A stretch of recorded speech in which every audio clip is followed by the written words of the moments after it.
Boa tarde, boa noite, bom dia, povo de Deus.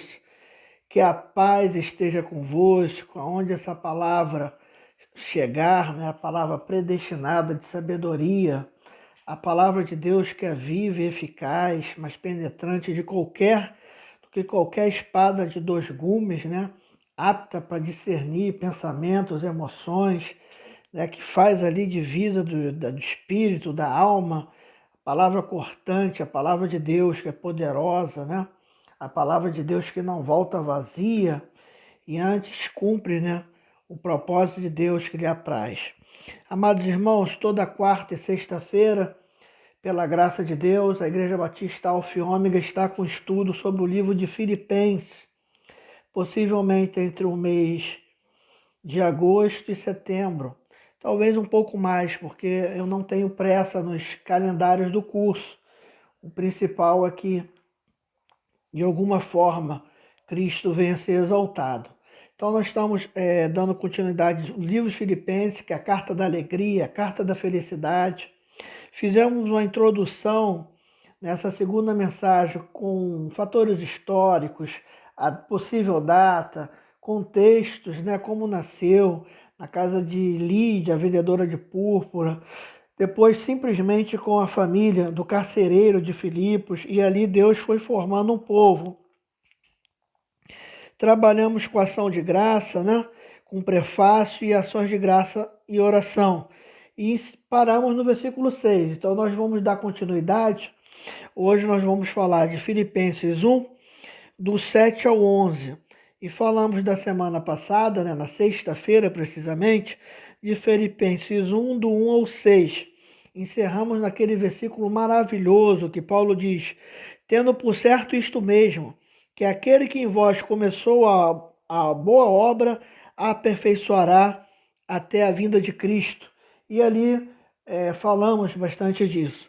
Vamos dar continuidade ao nosso estudo da carta de Paulo aos Filipenses, versículo por versículo, muito rico, no qual nós nos atemos, né, na introdução, uma carta de um prisioneiro, de um homem que tinha tudo para estar ali murmurando, tudo para estar ali, até mesmo tendo a sua fé testada, mas estava rendendo graças ao Senhor, porque tinha compreendido que não seria prisões nem cadeia que poderiam detê-los, né?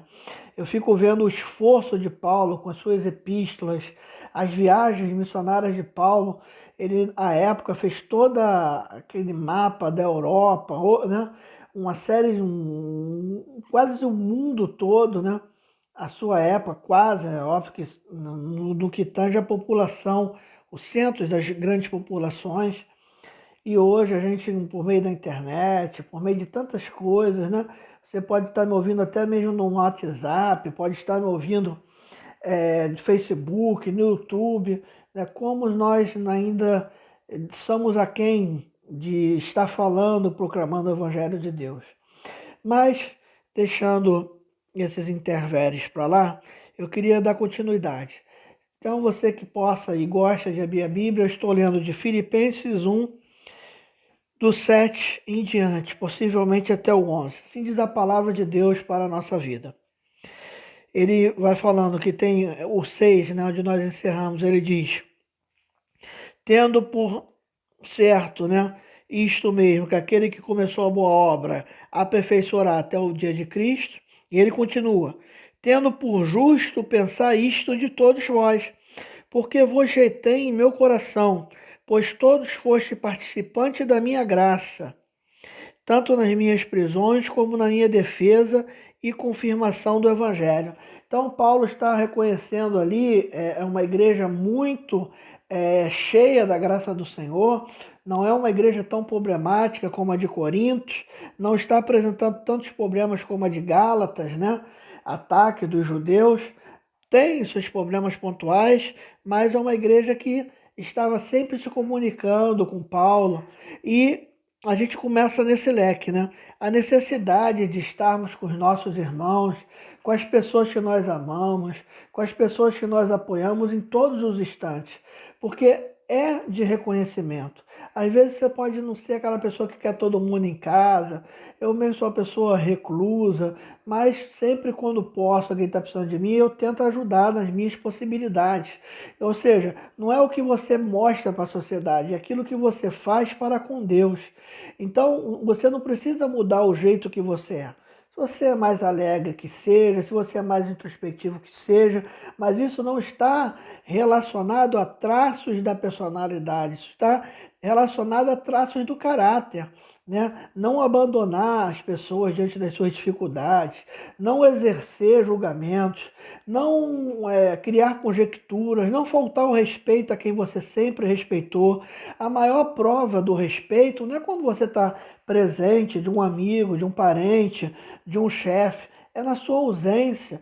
Quantos já tiveram de sabor, né, de ter suas esposas com galanteios, ou contrário, as esposas de pessoas que tinham o dever de respeitar por um laço de amizade, né? Então, um verdadeiro respeito, você respeita a mulher, você respeita o filho, você respeita o esposo da pessoa, é quando ela não está presente, né? Porque na frente você pode falar muitas coisas, ser afável, mas quem é você quando não tem ninguém? Então, Paulo ele começa reconhecendo isso, sabe? Eu lembro de vocês, ou seja, eu retenho meu coração, porque vocês foram participantes tanto da minha graça quanto da minha alegria.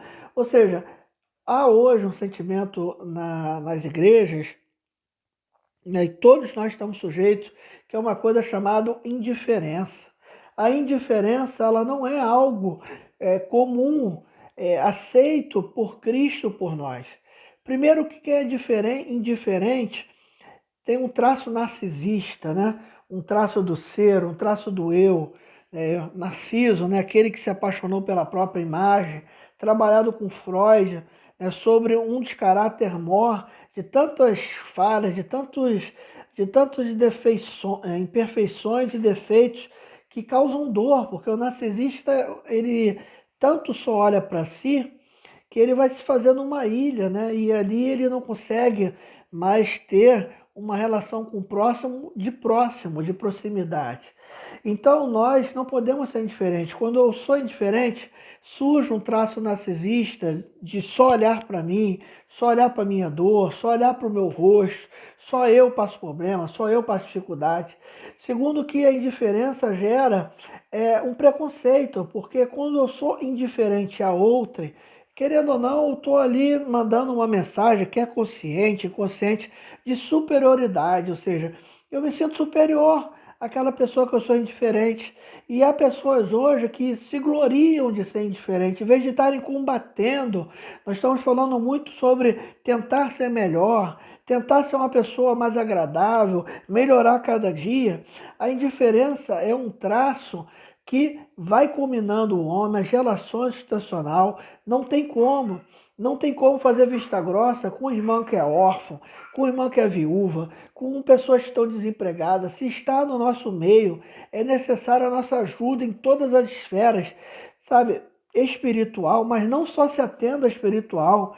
Tiago vai falar o que adianta você pegar uma pessoa nua e com fome e falar que ela vai em paz, não adianta de nada. Então nós não podemos ser indiferentes com a dor do outro e não podemos também ser indiferente ou abrir espaços para a inveja. Porque Paulo diz, olha, vocês se comunicaram comigo tanto nas minhas ações de graça, como também nas minhas prisões. Ou seja, você tem que ter a maturidade de se alegrar com a conquista dos outros, que são grandes. Às vezes você está com uma pessoa ali e você quer uma coisa há tanto tempo, uma casa própria, um carro, e a pessoa vai lá que, ao seu ver, não tinha feito nada e acontece uma coisa, ela consegue. Então não é sua função por que o fulano conseguiu ou não conseguiu.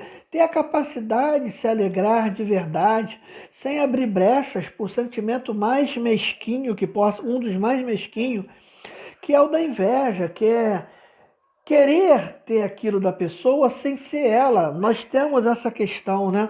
Você quer somente um lugar da pessoa, mas sem pagar o seu alto preço. O alto preço quem passou num concurso público, o alto preço quem trabalha, o alto preço quem estuda. O invejoso quer ter uma situação do outro, não sabe nem por quê. Muitas das vezes o invejoso, ele dispõe de mais recursos, desculpa, do que da pessoa que ela é invejada, mas por uma deficiência, por questões demoníacas, por questões de perversidade. Essa pessoa não consegue ver o quantas coisas ela tem e não se satisfaz com aquilo e inveja o outro. Então, não seja indiferente à dor do teu irmão, não seja indiferente às agruras da tua casa, porque a omissão, quando ela é comissiva, quando essa omissão ela é um ato deliberado de não fazer nada, isso gera em Deus o pecado. Isso gera em Deus, sabe, uma atitude, né? Então, meus irmãos, reflitam sobre isso.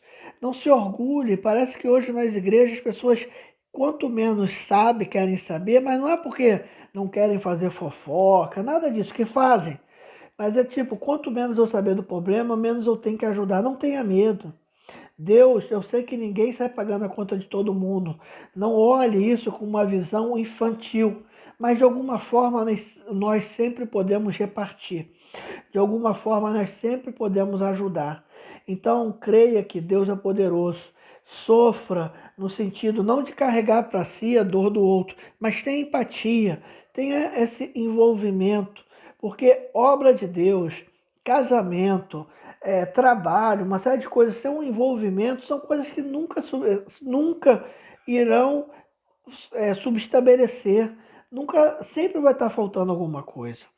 Versículo 8.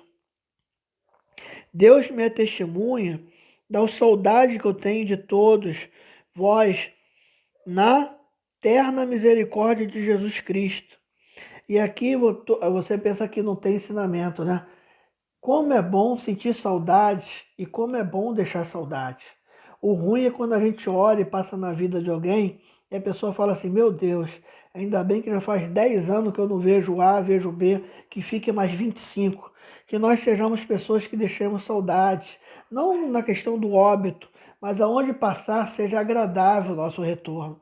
E isto é o que? Uma construção. Ninguém nasce pronto, ninguém é agradável, ninguém é polido, ninguém por si só tem o tom de voz exato, tem a embocadura da brincadeira certa na hora errada. A gente aprende com os erros, sendo inconveniente. Pô, eu falei aquela coisa, não falo mais. A gente aprende sendo injusto. Poxa, eu tomei essa briga para mim, mas não era minha. Então, ou seja, nós estamos aqui numa escola de aperfeiçoamento que é a vida. E o melhor dessa escola de aperfeiçoamento é que a gente pode ter vários quadros, né? Ou seja, só depende de mim onde eu quero chegar. Se o teu professor for Deus, nessa escola de aperfeiçoamento que é a vida, você vai desfrutar. A Bíblia chega a falar em Isaías, se meu povo me ouvires, comerás, me ouvires e me obedeceres, comerás o melhor dessa terra. E aí, muitas das vezes você vê essa palavra pregada sem uma exegese, sem uma hermenêutica. O povo de Deus comerá o melhor dessa terra. O que é o povo de Deus em primeiro lugar? Não é aquela pessoa que está dentro da igreja, é aquela pessoa que tem Cristo no coração. Uma pessoa que é obediente. Se ouvides e obedeceres a minha voz, então comerás o melhor dessa terra. A segunda coisa, não é fortuna, é qualidade de vida, porque a verdadeira prosperidade é a ausência de necessidade.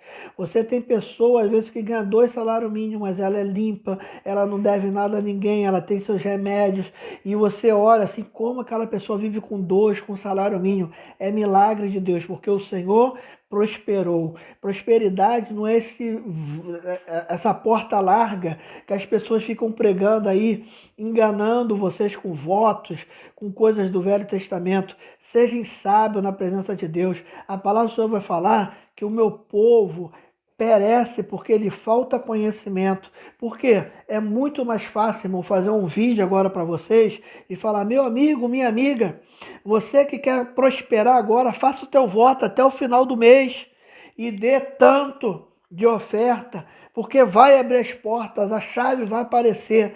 Nós falamos, muitas das vezes somos enganados, mas às vezes queremos, há uma conveniência, há um pacto de mediocridade entre o interlocutor e o enganado.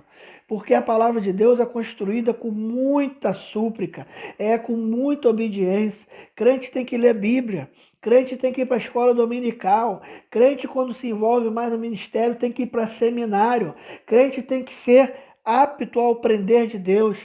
Crente tem que sempre ver que onde há amor, bondade, fé e santidade, ali já está permeando a presença de Deus. Não há como caminhar nisto. Tiago vai falar, pode de uma mesma fonte jogar água doce e salgada? Não pode. Ninguém pode desligar um botão, não. Hoje, segunda, quarta e quinta, eu sou santo.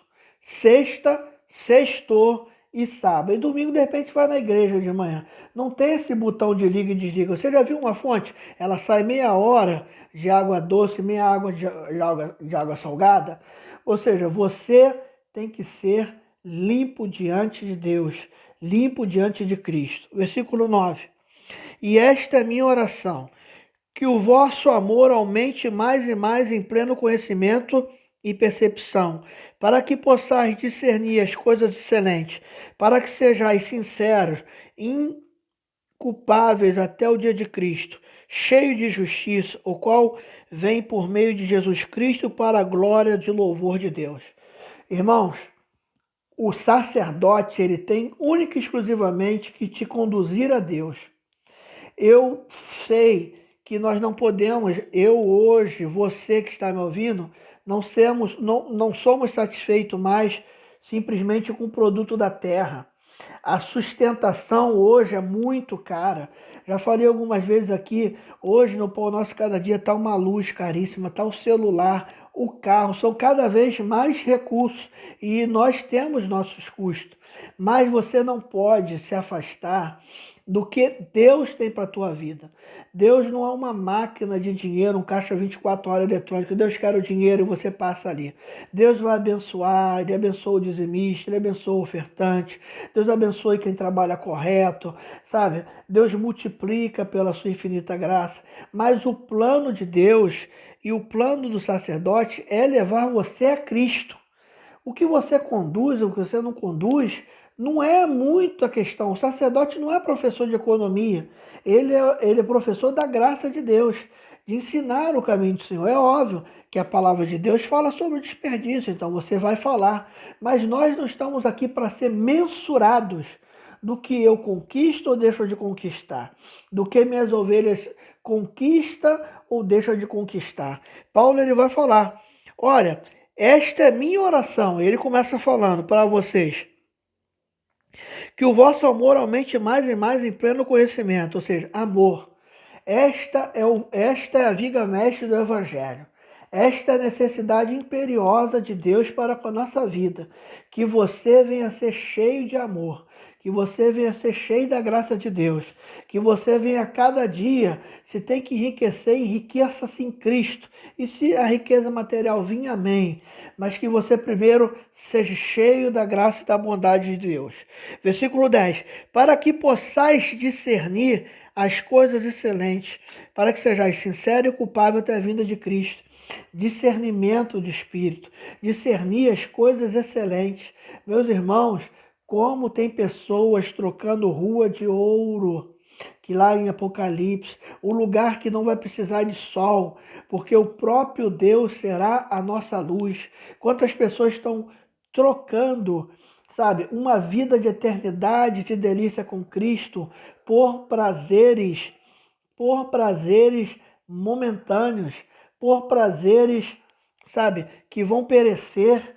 Em nome de Jesus, inverta a tua prioridade. Essa é a oração de Paulo, sabe, para discernir coisas excelentes. Ele não diz discernir coisas. Em Deus só existe coisas excelentes.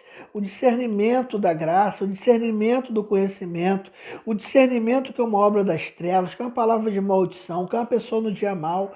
Isso só vem através de experiência com Deus. Para que sejais sinceros e inculpáveis. Paulo estava preocupado de como aquelas ovelhas seriam diante de Deus, como aquelas ovelhas seriam diante de Cristo, não que elas ostentavam.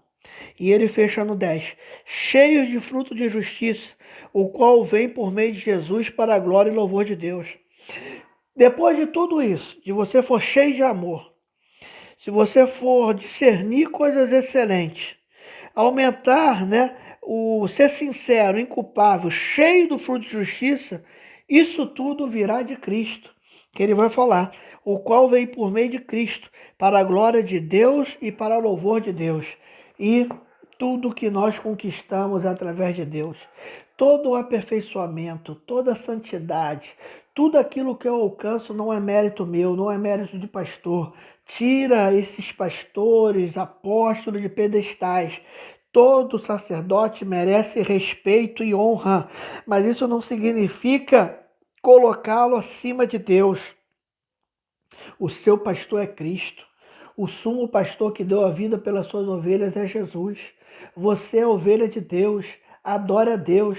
É muito bom ser respeitado. É muito bom quando a pessoa chega, pastor, e conta um segredo e te respeita. Você vai visitar, tem todo um cerimonial. Não por quantidade, só pode ter ali um biscoito. Ou seja, toda essa liturgia, esse carinho, amém. Mas não traçar hoje a figura do sacerdote como o imbalável, o imbatível, aquele que vai amaldiçoar a tua vida. Pastor não foi feito para te amaldiçoar, pastor foi feito para te levar a Deus, pastor foi feito para levar Cristo à tua vida. E depois de tudo isso acontecer, de você ser uma pessoa melhor, daquele que fazia as coisas erradas não fazer mais, se você for sincero, inculpável, você ainda vai olhar para trás e falar, eu não devo isso a homem e nem ao meu mérito próprio. Tudo foi pela glória e pela paz de Cristo. Tudo foi por meio de Deus. Foi Deus que construiu a boa obra na minha vida. Que você receba essa palavra de Filipenses 1:7 ao 11. Que o Espírito do Senhor fale melhor ao seu coração nessa sequência de palavras. Se assim o Senhor permitir, continuaremos a partir do versículo 12. Que o Espírito da graça, da soberania de Deus venha falar ao teu coração. Venha ter prioridades espirituais no reino de Deus. Bendito Deus, eterno Pai, eu abençoo cada vida que está me ouvindo, que a glória e a paz de Cristo, que excede todo entendimento, venha estar guardando cada irmão.